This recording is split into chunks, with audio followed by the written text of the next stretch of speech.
Assalamualaikum warahmatullahi wabarakatuh. Salam jumpa dengan saya Ibu Rita Astuti SPDI dalam mata pelajaran Pendidikan Agama Islam dan Budi Pekerti kelas 9. Apa kabar anak-anak Ibu guru semuanya? Ibu harap anak-anak Ibu semuanya selalu dalam keadaan sehat. Begitu juga dengan Ibu di sini. Mudah-mudahan kita selalu dalam lindungan Allah Subhanahu wa taala. Nah, karena kita sudah diberikan kesehatan dan kesempatan oleh Allah Subhanahu wa taala, maka setiap harinya kita patut bersyukur atas segala nikmat yang diberikan oleh Allah Subhanahu wa taala kepada kita semuanya. Dan mudah-mudahan kita semua bisa tetap menjaga kesehatan, tetap menjaga pola makan agar kita selalu dalam keadaan sehat. Baiklah anak-anak, marilah kita masuki pembelajaran kita hari ini, yaitu tentang meyakini hari akhir dan menghindari kebiasaan buruk.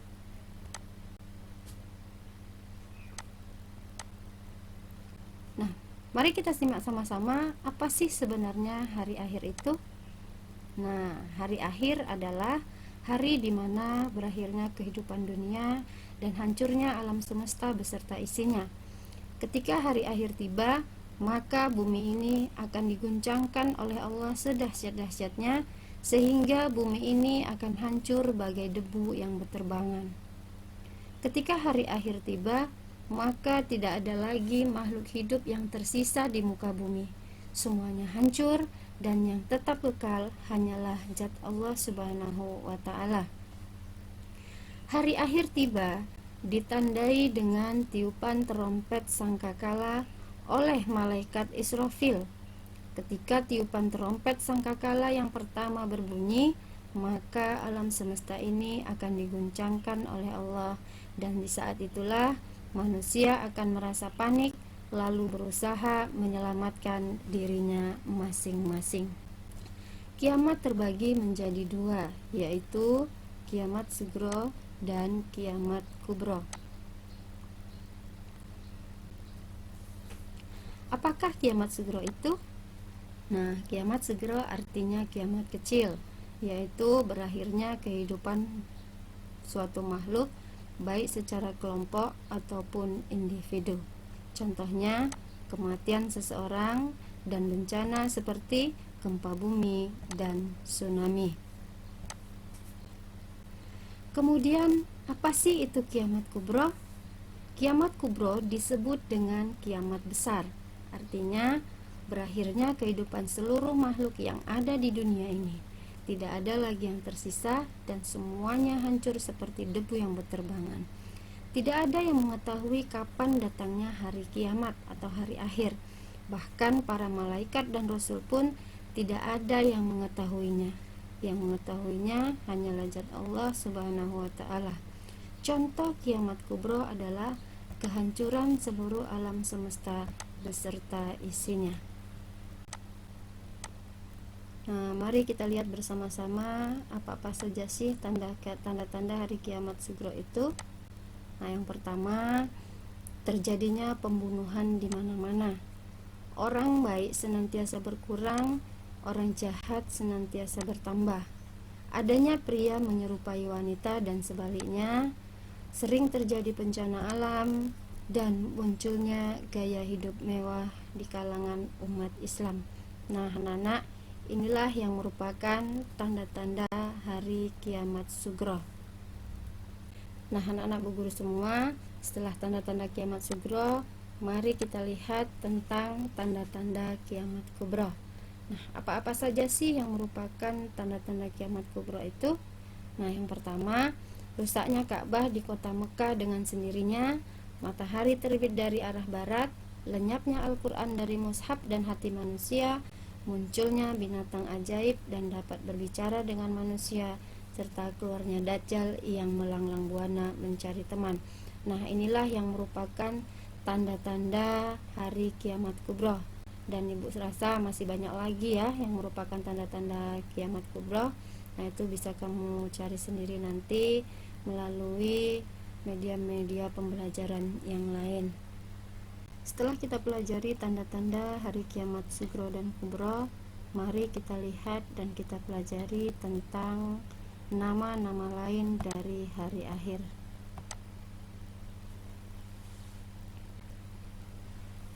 Ada banyak nama-nama lain dari hari akhir, diantaranya 1. Yaumul Barzah, 2. Yaumul Mahsyar, 3. Yaumul Ba'ats, 4. Yaumul Hisab, 5. Yaumul Mizan, dan 6. Yaumuddin.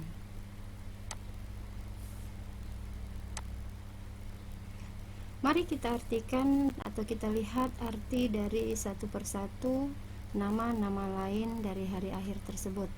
Yang pertama, Yaumul Barzah artinya alam kubur. Alam kubur adalah batas antara alam dunia dengan alam akhirat. Yang kedua, Yaumul Mahsyar artinya hari berkumpul di tempat yang sangat luas. Yaumul Ba'ats artinya hari dibangkitkannya manusia dari alam kubur. Yang keempat, Yaumul Hisab artinya hari diperhitungkannya amal baik dan buruk manusia. Yang kelima, Yaumul Mizan artinya hari penimbangan amal baik dan buruk manusia. Yang keenam, Yaumuddin artinya hari pemberian balasan yang setimpal. Selama hidup di dunia, tentunya kita banyak melakukan perbuatan-perbuatan yang baik ataupun yang buruk. Nah, ketika hari akhir tiba nanti, maka Allah akan bangkitkan kita dari alam kubur dan dikumpulkan dalam sebuah tempat yang sangat luas yang bernama Padang Al-Mahsyar. Di sana nanti kita akan mempertanggungjawabkan amal perbuatan kita masing-masing selama kita hidup di dunia.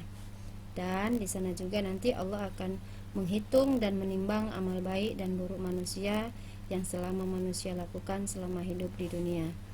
Dan tentunya Allah akan berikan balasan-balasan yang setimpal atas amal perbuatan yang dilakukan oleh manusia selama hidup di dunia. Nah, balasan apa saja sih yang akan diberikan oleh Allah Subhanahu wa taala kepada kita semua? Nah, mari kita lihat bersama-sama. Di sini ada nama-nama surga dan neraka. Nah, tentunya surga itu sudah kita ketahui ya, dia tempat siapa? Nah, surga ini adalah merupakan tempat orang-orang yang beriman kepada Allah, sedangkan di sebelah kanan kita ada neraka. Neraka ini adalah tempat orang-orang yang ingkar kepada Allah Subhanahu wa taala. Nah, anak-anak guru, kita memilih tempat yang di mana? Nah, tentunya kita memilih surga dong. Iya. Jadi kalau kita memilih surga, bagi anak-anak guru, mari yuk kita kejar surga. Bagaimana caranya? Kita harus menjadi hamba Allah yang beriman dan bertakwa. Nah, kita lihat di sini gambaran surga itu sangatlah sejuk, indah, nyaman. Sedangkan kita lihat gambaran-gambaran di neraka ini adalah keadaan atau tempat yang tidak enak dilihat, tempat yang mengerikan. Nah, tentunya kita kalau ditanya memilih mana, kita akan memilih surga dong, ya kan? Nah, di sini ada Ibu tampilkan beberapa nama surga. Yang pertama itu ada surga Firdaus, surga Aden, surga Naim, surga Ma'wa, surga Darussalam, surga Darul Muqamah, surga Al-Muqamul Amin, dan surga Khuldi. Sedangkan di sebelah kanan kita ini ada Ibu tampilkan nama-nama neraka. Nah, ada neraka Hawiyah, ada neraka Jahim, ada neraka Sakor, ada neraka Lazo, neraka Utoma, neraka Sair, neraka Wail, dan neraka Jahanam. Anak-anak Bu Guru, tentunya kita pengen tahu ya siapa-siapa saja yang menempati surga-surga yang ada di sini. Kemudian siapa juga yang akan menempati neraka-neraka yang kita tampilkan di sini. Dan penasaran bukan? Mari kita simak bersama. Nah, di sini ada nama-nama surga, kemudian tempat-tempat orang yang akan menghuni surga-surga tersebut. Nah, yang pertama itu ada surga Firdaus. Surga Firdaus diperuntukkan bagi orang-orang yang khusyuk dalam sholatnya dan selalu membayar zakat serta orang-orang yang menjaga kemaluannya. Yang kedua surga Aden. Surga Aden ini diperuntukkan bagi orang-orang yang beriman dan bertakwa kepada Allah. Yang ketiga surga Naim. Surga Naim ini diperuntukkan bagi orang-orang yang benar-benar bertakwa dan beramal soleh. Yang keempat, surga Ma'wa. Surga Ma'wa ini diperuntukkan bagi orang-orang yang benar-benar beriman dan beramal soleh dan bisa mengendalikan hawa nafsunya. Yang kelima, surga Darussalam. Ini diperuntukkan bagi orang-orang yang kuat imannya dan selalu mengerjakan amal soleh.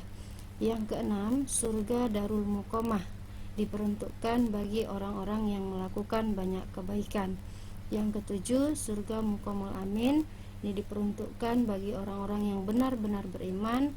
Dan yang terakhir itu adalah surga Kuldi. Ini diperuntukkan bagi orang-orang yang taat menjalankan perintah Allah dan menjauhi segala larangannya.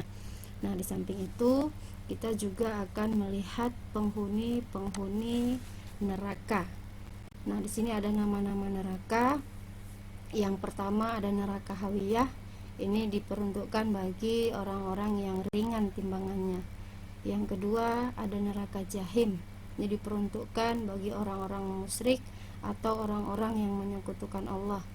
Yang ketiga neraka Sakor. Ini diperuntukkan bagi orang-orang munafik yang mendustakan atau tidak mentaati perintah Allah dan Rasulnya. Yang keempat neraka Lazo, diperuntukkan bagi orang-orang yang berpaling dari agama serta orang-orang yang mengumpulkan hartanya lalu menyimpannya. Yang kelima itu ada neraka Hutomah. Neraka Hutomah ini diperuntukkan bagi orang-orang yang suka menghina orang miskin, tidak mau bersedekah dan tidak mau membayar zakat. Yang keenam ada neraka Sa'ir. Neraka Sa'ir ini diperuntukkan bagi orang-orang yang suka memakan harta anak yatim. Yang ketujuh neraka Wail. Neraka Wail ini diperuntukkan bagi para pedagang yang curang, suka mengurangi timbangan, mencalo barang dagangannya untuk mendapatkan keuntungan yang berlipat. Dan yang terakhir itu adalah neraka Jahanam. Neraka Jahanam ini adalah neraka yang diperuntukkan bagi seluruh para pengikut setan. Nah, anak-anak Bu Guru, apa sih sebenarnya manfaat mempelajari hari akhir itu? Tentunya penasaran bukan? Nah, manfaat mempelajari hari akhir adalah senantiasa manusia akan menyadari bahwa hari akhir adalah merupakan kehidupan yang hakiki bagi manusia, sehingga manusia akan berhati-hati dalam melakukan suatu perbuatan dan berusaha untuk selalu taat kepada Allah serta membatasi diri terhadap kesenangan dunia. Di samping itu juga bisa menjadi pendorong bagi manusia untuk selalu berbuat baik dan menghindari perbuatan yang buruk.